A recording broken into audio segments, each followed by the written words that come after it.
పుట్టిన వానికి మరణము తప్పదు, మరణించిన వానికి జన్మము తప్పదు.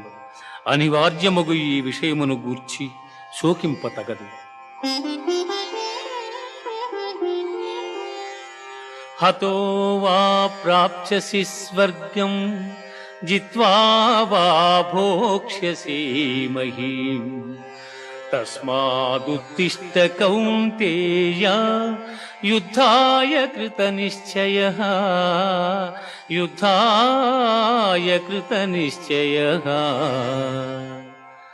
యుద్ధమున మరణించినచో వీరస్వర్గమును పొందెదవు, జయించినచో రాజ్యమును భోగింతువు. కావున అర్జున, యుద్ధమును చేయ కృతనిశ్చయుడవై లెమ్ము. కర్మణ్యేవాధికారస్తే మా ఫలేషు కదాచన, మా కర్మ ఫలహే